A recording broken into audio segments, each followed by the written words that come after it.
Esse vídeo é um dos vídeos mais importantes que eu já publiquei aqui no nosso canal.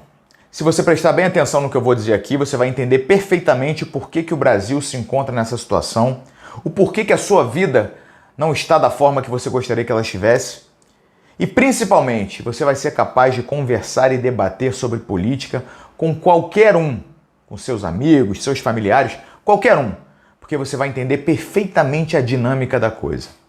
Muitos termos que você escuta por aí e que são até familiares para você, mas que talvez você não entenda o que eles significam dentro do âmbito político. Então, assista esse vídeo até o final, vai valer a pena, eu prometo que vai valer a pena. São pouquíssimos minutos que vão fazer você entender exatamente todo o cenário da política no Brasil e por que a nossa sociedade sofre da forma que sofre, na mão dos políticos. Eu vou começar esse vídeo, então, fazendo uma pergunta para vocês. Bom, imaginem que eu conheço um rapaz que é político, que foi prefeito, tá?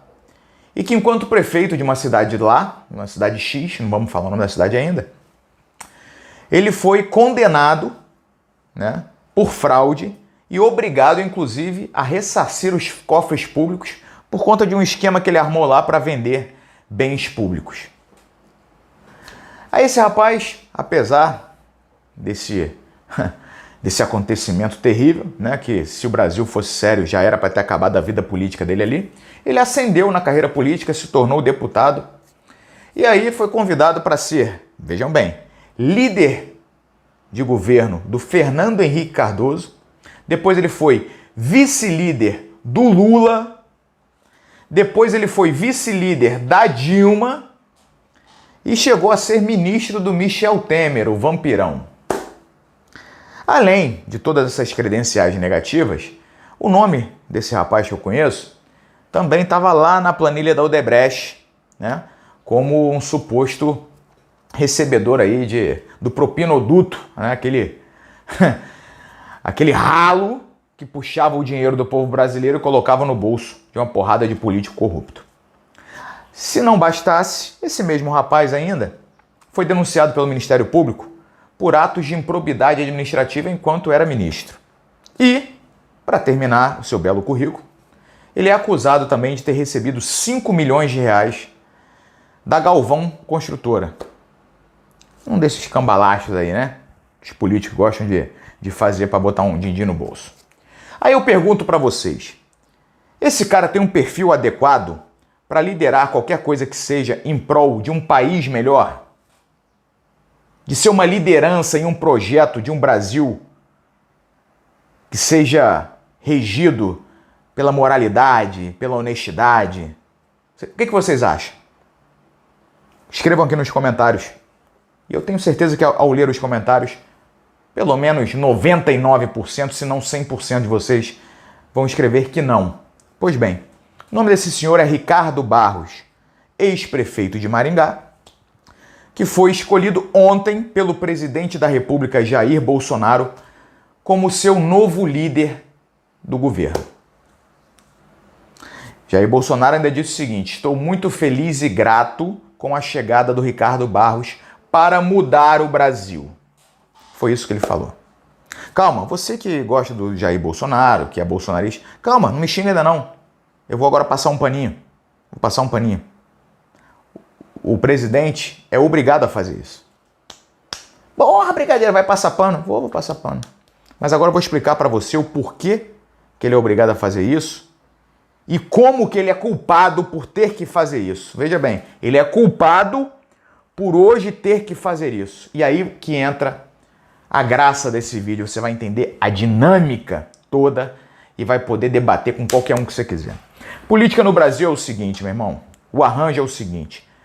É um governo que ele é de coalizão, ou seja, você é obrigado a abraçar uma porrada de partido para ter, né, eu digo isso enquanto chefe do executivo, e aí são prefeitos, governadores e o presidente da República, você é obrigado a fazer isso para ter a tal maioria, né? A gente escutou muito isso na época da campanha de Jair Bolsonaro. Ah, e se ele não tiver maioria, não vai ter governabilidade. O que é essa maioria? Você tem ali as câmaras, né? No caso das cidades, Câmara de Vereadores, no caso dos estados, as Assembleias Legislativas, e No caso do governo federal, é um sistema bicameral, a gente tem a Câmara de Deputados e temos o Senado. Então, se o presidente, o governador ou o prefeito, o chefe do executivo não tiver a maioria dentro dessas câmaras, qualquer projeto que ele jogue para lá não vai ser aprovado. Porra, brigadeiro, mas por quê? Porque o projeto é ruim? Não. Porque criou-se um sistema corrupto, que ele foi feito para ser corrupto, onde é o seguinte: os parlamentares, e aí entram vereadores, deputados estaduais, federais e senadores, eles só votam tal projeto se receberem um agradinho, um cafunézinho, né? Beijinho na bochecha.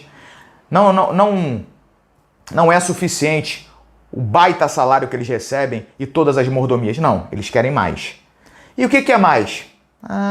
Cargos. E aí, já escutou falar no toma lá da cá? Já escutou? Lógico que já escutou.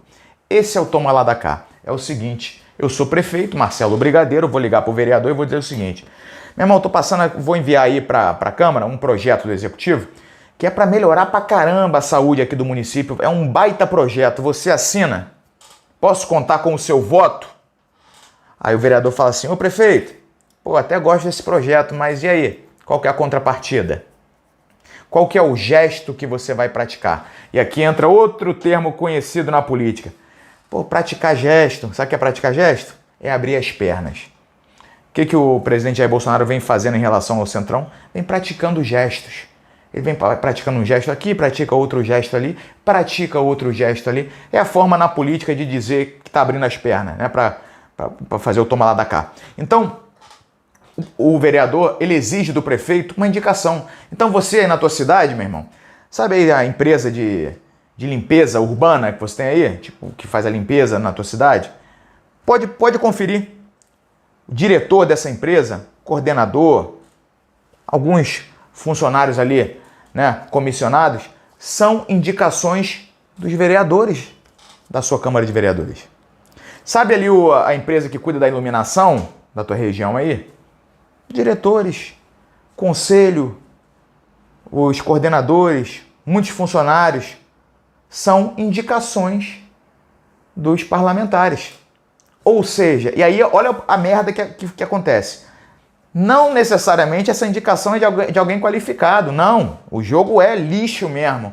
É o seguinte: eu voto aí, o prefeito, o governador, o presidente, eu voto em favor do teu projeto da reforma da Previdência, da reforma tributária, o que é que seja. Eu voto. Agora eu quero tantos cargos. Tá ok? Tá ok. Apertou a mão? Beleza.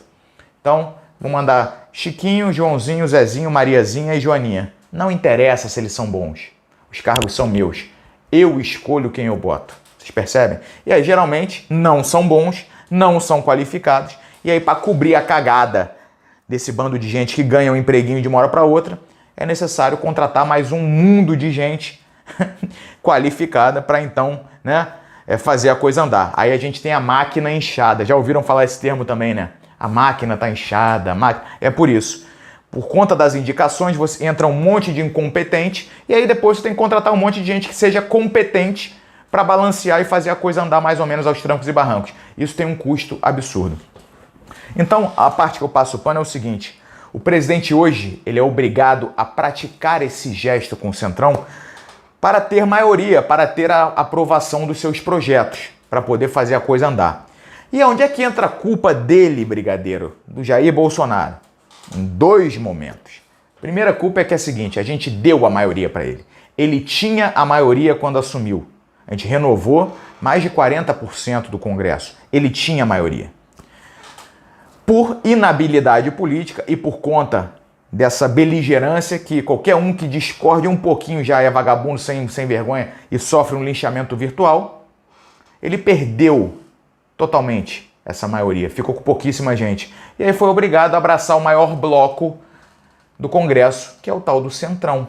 E aí começou a praticar gestos. Bota esse aqui, bota ele ali, chute no rabo da Bia Kicis, que apesar de eu ter ojeriza achar uma mulher nojenta, tá desde o começo com ele, tomou um chute no rabo.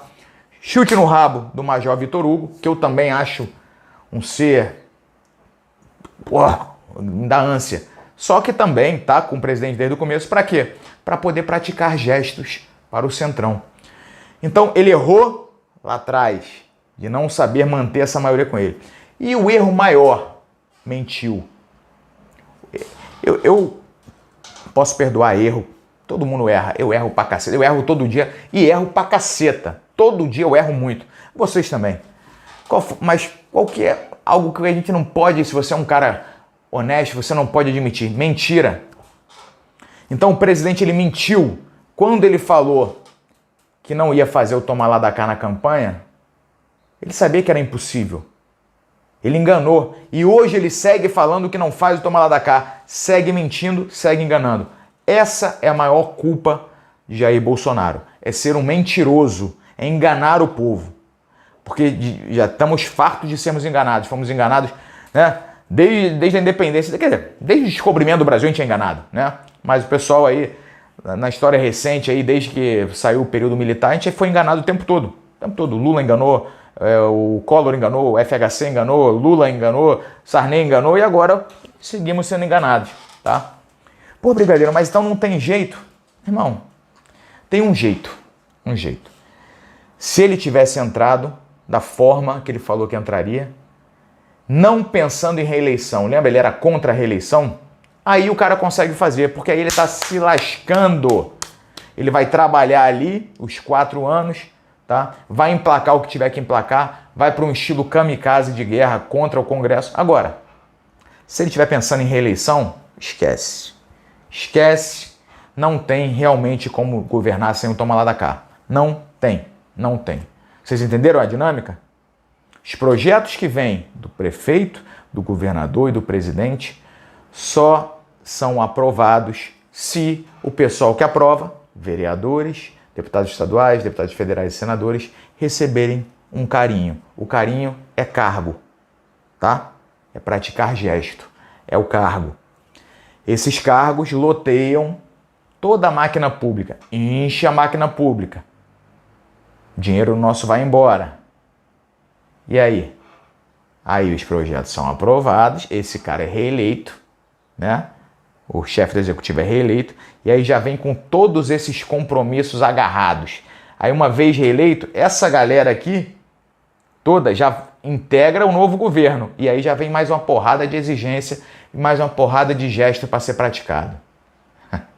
Então, enquanto não tivermos um cara sujeito a um homem, com um espírito kamikaze, que entre ali por 4 anos para mudar a porra toda e não esteja nem aí para a reeleição, que não queira a reeleição, a gente não vai ver ninguém conseguindo governar sem o toma lá da cá.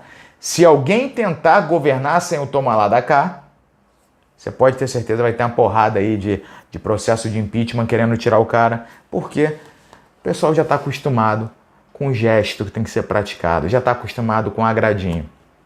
Os parlamentares esquecem que estão ali recebendo muito bem, para votar o que é de interesse do povo.